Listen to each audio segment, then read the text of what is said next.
നല്ല ടേസ്റ്റി നാടൻ പപ്സാണിത്. പേസ്ട്രി ഷീറ്റിലൊന്നും അല്ല ഇത് ഉണ്ടാക്കിയത്. ഇതിൻ്റെ ഷീറ്റ് ഞാൻ ഇപ്പം തന്നെ റെഡിയാക്കിയതാണ്. മൈദ കുഴച്ചിട്ട് റെഡിയാക്കി എടുക്കുകയാണ് ചെയ്തത്. പപ്സിന് വേണ്ട മസാലയും എഗ്ഗും റെഡിയാക്കി വെക്കുക. ശേഷം റെഡിയാക്കി വെച്ച പപ്സ് ഷീറ്റിൽ എഗ്ഗും മസാലയും ഫില്ല് ചെയ്ത ശേഷം എയർ ഫ്രയറിലാണിത് ബേക്ക് ചെയ്തെടുത്തത്. മൈദ കൊണ്ട് നമ്മളിങ്ങനെ ചെയ്തെടുക്കാൻ ഷീറ്റ് കൊണ്ട് പപ്സ് മാത്രമല്ല പലതും ഉണ്ടാക്കാൻ പറ്റും. ഹായ് ഫ്രണ്ട്സ്, ഏവർക്കും വടക്കൻ മലബാറി രുചിയിലേക്ക് സ്വാഗതം.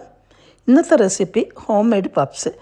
ഹോം മെയ്ഡ് എന്ന് പറഞ്ഞത് ഇതിൻ്റെ ഷീറ്റ് അടക്കം വീട്ടിൽ നിന്ന് ചെയ്തതാണ്. അല്ലാതെ പപ്സിൻ്റെ ഷീറ്റ് വാങ്ങിക്കാൻ കിട്ടും. പേസ്ട്രി ഷീറ്റ് വാങ്ങിയിട്ട് അതിലാണ് അധികം പപ്സ് വീട്ടിൽ ഉണ്ടാക്കാറ്. പക്ഷേ ഇത് ഷീറ്റ് പോലും ഞാൻ ഇവിടെ മൈദ കൊണ്ട് ഉണ്ടാക്കിയെടുത്തതാണ്. ഞാനിപ്പോൾ 5 കപ്പ് മൈദയാണ് കുഴക്കാൻ എടുക്കുന്നത്. അത് നീഡിങ് ബാഗിലിട്ടാണ് കുഴക്കുന്നത്. അപ്പോൾ അങ്ങനെയാകുമ്പോൾ നമുക്ക് കയ്യിലൊന്നും ഒട്ടും വരില്ല. സമയം പോലെ അങ്ങ് കുഴച്ചാൽ മതി. ഇങ്ങനെ ടേബിളിട്ടൊന്ന് ഇങ്ങനെ കശക്കി കുഴച്ചെടുക്കാൻ എളുപ്പമാണ്. പിന്നെ കയ്യിലൊന്നും ഒട്ടില്ല, ഒന്നും പേടിക്കേണ്ടിയില്ല. നല്ലതാണ്. എല്ലാം ഈ നീഡിങ് ബാഗിലേക്ക് ഇട്ട് കൊടുത്താൽ മതി. മൈദയും പിന്നെ ആവശ്യത്തിനുള്ള വെള്ളം, പാകത്തിന് ഉപ്പ്, പിന്നെ ഓയിൽ, ഇതെല്ലാം ഒന്നിച്ച് ചേർത്തിട്ട് അതിൻ്റെ ഒന്ന് കെട്ടിക്കൊടുക്കുക. പിന്നെ കൈ കൊണ്ട് ഇങ്ങനെ കശക്കി കുഴച്ചെടുക്കുക. അത് അറിയാതെ തന്നെ അത് നല്ല പാകത്തിൽ കുഴഞ്ഞ് കിട്ടും. നീഡിങ് ബാഗിന് ആവശ്യക്കാരുണ്ടെങ്കിൽ അത് ആമസോണിൽ ഓർഡർ ചെയ്താൽ കിട്ടും. ഞാൻ അങ്ങനെയാണ് വാങ്ങിച്ചിട്ടുള്ളത്. ഇങ്ങനെ കശക്കി നമ്മൾ അറിയാതെ തന്നെ മാവ് നല്ല സോഫ്റ്റായിട്ട് കുഴച്ചെടുക്കാൻ പറ്റും. ഇതുപോലെ തന്നെ പത്തിരിപ്പൊടി കുഴക്കാം. ചൂടുവെള്ളം ഒഴിച്ചിട്ട് പത്തിരിപ്പൊടി ഇങ്ങനെ കുഴച്ചെടുക്കാൻ പറ്റും. എല്ലാവിധ പൗഡറും നമുക്ക് ഇതുപോലെ കുഴച്ചെടുക്കാൻ പറ്റും. വെള്ളവും ഉപ്പും ഒക്കെ ആവശ്യത്തിന് നോക്കി ചേർത്ത് കൊടുക്കാൻ പറ്റും. എനിക്കിതിൽ ഒരു 200-250 മില്ലി വെള്ളം വേണ്ടി ഞാൻ തോന്നുന്നു. പിന്നെ 1 ടീസ്പൂൺ സോൾട്ട്, ഒരു 1/4 കപ്പ് ഓയിൽ, 1 ടീസ്പൂൺ വടിച്ച് ബേക്കിംഗ് പൗഡർ എല്ലാം നീഡിങ് ബാഗിൽ തന്നെ ചേർത്ത് കൊടുത്തു. ഡോ റെഡി ആയിട്ടുണ്ട്. ഒരു ബൗളിലേക്ക് മാറ്റി ക്ലീൻ ഫിലിം കൊണ്ട് കവർ ചെയ്തിട്ട് അരമണിക്കൂർ മാറ്റി വെക്കുക. അപ്പോഴേക്കും നമുക്ക് പപ്സിൻ്റെ മസാല റെഡിയാക്കാനുണ്ട്. ഡോ നമ്മൾ നീഡിങ് ബാഗിൽ ചെയ്യുന്നതുകൊണ്ട് നമ്മുടെ കയ്യെല്ലാം നല്ല നീറ്റാണ്. കയ്യിലൊന്നും ഒട്ടുന്നില്ല, പിടിക്കുന്നില്ല, ഒന്നുമില്ല. ഇനി പപ്സിന് വേണ്ടുന്ന മസാല റെഡിയാക്കാൻ പോവുകയാണ്. പപ്സിന് മസാല ഉണ്ടാക്കണമെങ്കിൽ സവോള കുറേ കൂടുതൽ വേണം. ഏതാണ്ട് 1 കിലോ തന്നെ വേണ്ടി വരും. അതൊക്കെ സ്ലൈസ് ചെയ്തെടുക്കുക. പിന്നെ ആവശ്യമുള്ള മറ്റ് മസാലകൾ ജിഞ്ചർ, ഗാർലിക്, ഗ്രീൻ ചില്ലി, മല്ലിയില, മസാലപ്പൊടികൾ. ആവശ്യത്തിന് ഓയിൽ ചൂടായപ്പോൾ ജിഞ്ചർ ഗാർലിക്കും ഗ്രീൻ ചില്ലിയും ചേർത്ത് കൊടുത്തു.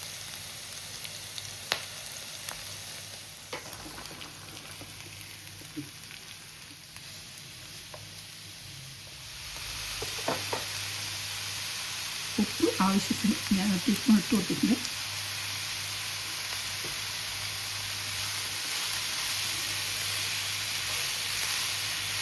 ഇനി കുറച്ച് നേരം അടച്ച് വെച്ചാൽ പെട്ടെന്ന് തന്നെ ഉള്ളി ഒന്ന് വഴന്ന് വരും. ഇടയ്ക്കിടെ നോക്കണം. ശേഷം നമുക്ക് ഈ ചേർക്കുന്ന മസാലപ്പൊടികളൊക്കെ ചേർക്കാം. ഗരം മസാല പൊടിച്ച് ഫ്രഷായിട്ട് പൊടിച്ചെടുത്താണ്.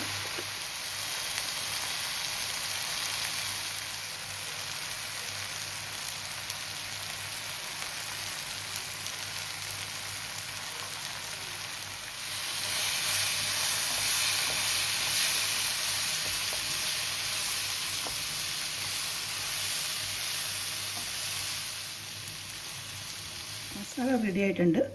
ഒരു എഗ്ഗ് പൊട്ടിച്ചൊഴിച്ച് കൊടുക്കുന്നുണ്ട്. ഇത് ഓഫായതിന് ശേഷം ചെയ്യുന്നത്.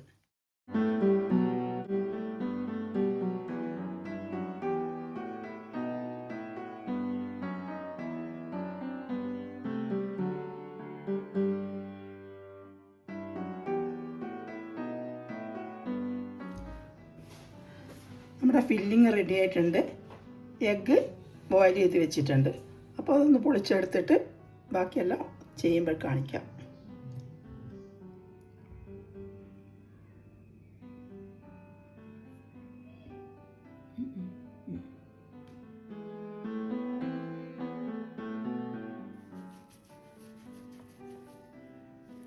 റെഡിയാക്കി വെച്ച ഈ എല്ലാ ബോൾസും ഒരു മീഡിയം ടൈപ്പ് ചപ്പാത്തിയുടെ വലുപ്പത്തിൽ പരത്തിയെടുക്കണം. ഈ പരത്തിയെടുത്ത ചപ്പാത്തിക്ക് മുകളിൽ ഓരോന്നിൻ്റെ മുകളിലും കുറച്ച് ഓയിൽ സ്പ്രെഡ് ചെയ്ത് കൊടുക്കുക. ഒരിത്തിരി മൈദ വിതറി കൊടുക്കുക. ശേഷം ഒരെണ്ണം വെക്കുക. അങ്ങനെ ഒരട്ടിയിൽ 8 ചപ്പാത്തി വെച്ചിട്ട് മൊത്തമായിട്ടൊരു ചപ്പാത്തിയായി പരത്തിയെടുക്കണം.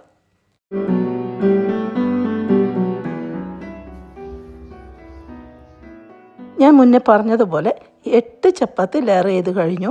ഇത് 8 ചപ്പാത്തിയാണ് ലെയർ ചെയ്ത് വെച്ചത്. ഈ കൗണ്ടർ ടോപ്പിൻ്റെ മുകളിൽ കുറച്ചുകൂടെ മൈദ വിതറി കൊടുത്തിട്ട് കുറച്ച് നന്നായിട്ട് പരത്തിയെടുക്കണം.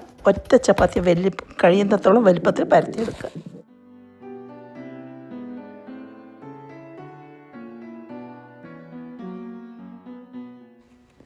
നന്നായി ഒന്ന് ഓയിൽ സ്പ്രെഡ് ചെയ്ത് കൊടുക്കുക. ഇനി പാകത്തിന് കട്ട് ചെയ്തെടുക്കണം. പിസ്സ കട്ടർ ഉണ്ടെങ്കിൽ എളുപ്പത്തിൽ കട്ട് ചെയ്തെടുക്കാൻ പറ്റും.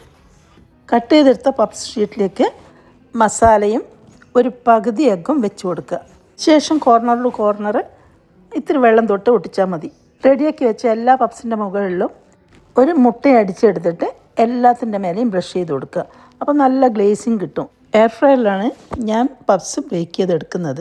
ഞാൻ സാധാരണ ബേക്ക് ചെയ്തെടുക്കുന്ന ഓവനിന് ചെറിയൊരു പ്രശ്നം, കാരണം വെച്ചാൽ അതിൻ്റെ ഡോറ് ശരിക്കും അടഞ്ഞു നിൽക്കുന്നില്ല.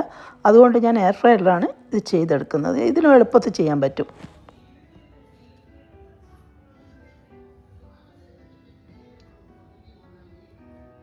ഫസ്റ്റ് 6 പപ്സാണ് ഞാൻ വെച്ച് കൊടുത്തിട്ടുള്ളത്.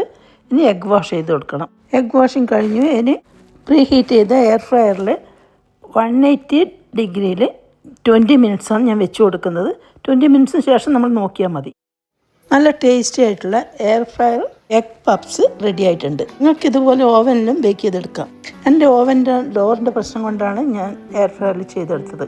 ഈ പപ്സിൻ്റെ പ്രത്യേകത എന്തെന്ന് വെച്ചാൽ ഇതിൻ്റെ ഷീറ്റ് നമ്മൾ വാങ്ങിയതല്ല, ഇവിടെ നിന്ന് ചെയ്തെടുക്കുന്നത് കാണിച്ചിട്ടുണ്ട്. അപ്പോൾ അല്ലാതെ നമ്മൾ ഷോപ്പിൽ നിന്ന് വാങ്ങിച്ചിട്ട് പപ്പ് ഷീറ്റ് വാങ്ങിച്ചിട്ടാണ് നമ്മൾ സാധാരണ ചെയ്യാറ്. ഇത് ഞാൻ ഉണ്ടാക്കിയ ഷീറ്റ് കൊണ്ട് തന്നെയാണ് ചെയ്തിട്ടുള്ളത്. അതൊരു പ്രത്യേകത തന്നെയാണ്. ഇന്നൊരു കാര്യം, ഈ പപ്സ് ഉണ്ടാക്കുമ്പോൾ തന്നെ ഇതേ ബാറ്റർ കൊണ്ട് തന്നെ ഞാൻ വേറൊരു റെസിപ്പി കൂടി ചെയ്തിട്ടുണ്ട്. അപ്പോൾ അത് ഇതിൻ്റെ കൂടെ ഇടുമ്പോഴാകുമ്പം ലെങ്തി വീഡിയോ ഇപ്പോൾ, അതുകൊണ്ട് ഞാൻ അടുത്തൊരു വീഡിയോ ആയിട്ട് അത് ഇടാം. അതും നമുക്ക് സ്നാക്കായിട്ട് ഉപയോഗിക്കാൻ പറ്റുന്നതാണ്.